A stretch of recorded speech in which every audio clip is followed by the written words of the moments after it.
Hello, hello, I'm the Mai, and this is a commentary from my good friend BLiiTzKinG.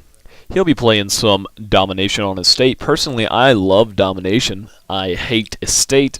Estate is probably the worst map in the game. Leave a comment saying what your least favorite map is, what you think the worst map is, you know, the like. But anyway, he's going to start off with one of the most innovative noob tube spots I've ever seen. I've never seen anyone shoot a noob tube like this. He's gonna walk right up to this limo, look up in the air, put the, I'm gonna say the second to third little notch below the crosshair on the roof of the building, and shoot noob tubes over it. And he's gonna pick up 3 kills like that. He's gonna switch classes and do it again because he was so successful. I do not recommend using one-man army noob tubes. Do not do that. Do not be Wings of Redemption. Do not be a homosexual. But anyway, he's going to switch to his UMP silenced with puke camo. Fall. Completely nasty looking, but you know, it's whatever. And he's going to go ahead and cap C here. And wait for it, super fast mode. That's what I like to see. He's going to blaze on up here. Now, these kids he's playing against are relatively inattentive. If you want to do well at this game, you cannot be so inattentive. You have to be aware of what's going on at all times, which is difficult. It's hard to do that when you've got people coming at you from all these angles, especially in ground war when there are 9 people on the enemy team. Anyway, he's going to fail that Predator missile right there because everyone sits inside this house, and there's pretty much nothing you can do about it. See, these kids just pay no attention to him. He just waltzes on up in there with his ninja and silencer, and no one can do anything about it because no one's paying attention, except for this kid who figured it out, but no good. So yeah, when you're playing, pay attention to what's in front of you and behind you and on the sides of you, even though that sounds a little ridiculous. So he's going to get his 11th kill streak and call in his chopper gunner.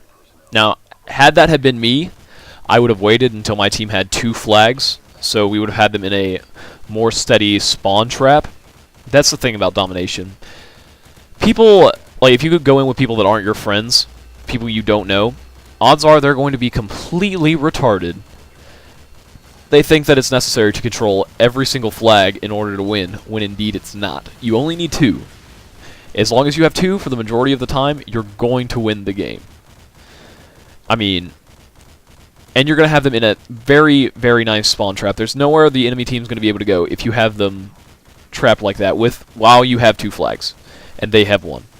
So, say his team had B and C, he would have an excellent spawn trap right up there at A for this chopper gunner to just shoot them as they spawned. However, his team just has B, so he's not going to get as many kills in this chopper gunner as he could otherwise. Now his chopper gunner's over. Someone found his little hidey hole down in the basement. So he's going to get stuck on a tree like a legend. But then he's going to continue on down the hill. Super fast mode! Gotta love super fast mode. So yeah, someone comes up behind him. They're using a TAR, so he doesn't stand a chance because assault rifles are overpowered. There's no way an SMG other than the UMP. I guess that would be his best chance. Oh look, he got killed by another assault rifle, the M21. The M21 is an assault rifle with a sniper scope. But anyway, all the assault rifles are very, very overpowered. And there's nothing anyone can do to escape that. I mean, there's nothing you can do. M16 will beat a Vector any day. TAR will beat a Vector any day. It'll beat any SMG, any UMP, any MP5 you throw at it. At least that's my personal opinion. That's what I think about it. Anyway. He's going to pick up a couple more kills. He is doing extremely well. I think he's only died 3 times, which is a very nice KD, especially for ground war, where there are so many people and so many things that can go wrong. But, like, watch this right here. Hi, you're not paying attention. And, like, I'm not saying set up claymores everywhere, man, but claymores will help you a lot. Especially if you're just going to sit in one spot and snipe, which is dumb anyway. Super fast. And if you're going to sit in one spot and snipe anyway, you probably shouldn't be sniping. But if you are going to sit in one spot, if that is the only way that you snipe, then claymores are going to help you a lot. Unlucky, the kid quits mid-shoot. Anyway, not paying attention, easy kill. So he's going to switch to his secondary here in a second because... Oh, no, never mind. Oh, look, I'm online! Look at that. Anyway, he's going to call in his Harrier. Now he's going to call in his Predator missile. And he's going to try and run it right into this building, but his Harrier's going to kill the kid he was aiming for, so he'll just go pick someone else up. Now he's going to switch to his secondary, and super fast mode again. He's using the Glock Akimbos, which is an excellent secondary weapon, no matter what you are doing. If you're sniping, Glock Akimbos, very reliable secondary weapon. If you're running and gunning, the Glock Akimbos are a very, very reliable secondary weapon. You've got a very large clip, do a decent amount of damage, and they're not overly accurate because they ride up like a mongrel. But anyway, more kids not paying attention, which is another chopper gunner for him.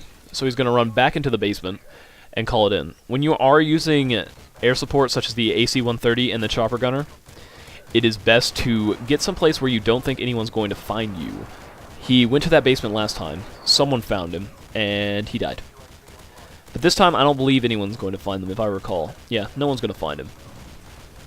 So just, long story short, get to someplace they can't find you.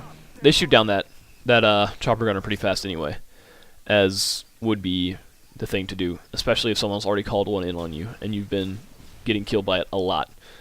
And that would have been a pretty good chopper gunner too, seeing as how he had A and B capped and all they had was C. Anyway, he's going to run down the little waterfall here, which is, I don't even know. I don't understand what Infinity Ward thinks they're doing when they make these maps. Like, this map's so unbalanced. You've got the bottom, which is, it's the bottom of a hill. Holding high ground in any situation is going to give you an advantage over whoever has the low ground. Because you're just going to be able to see more, you're going to be able to see down into their spawn, you're going to have clearer shots than the people on the bottom.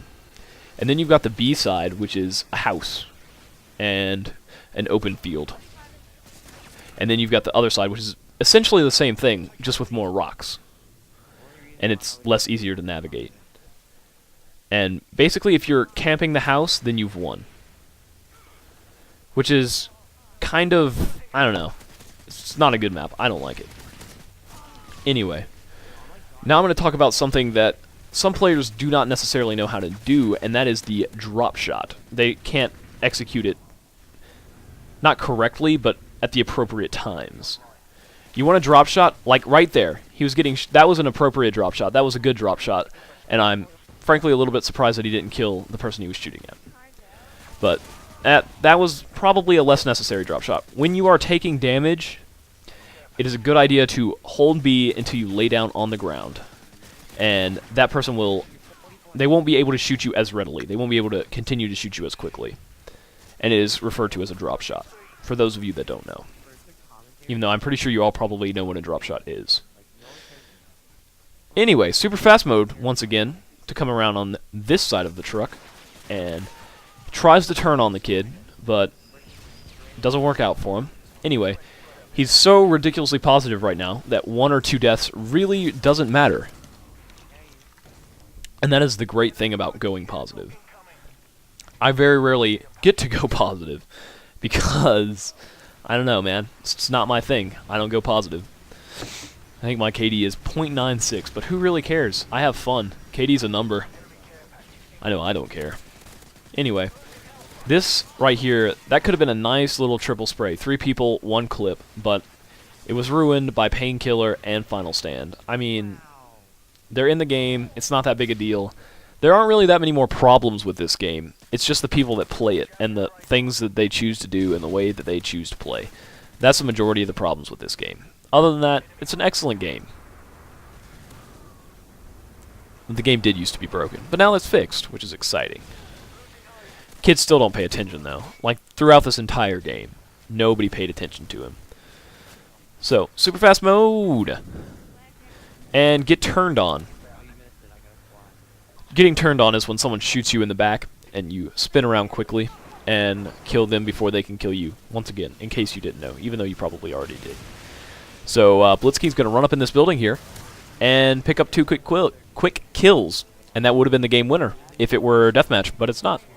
So 51, 6, and 9. An excellent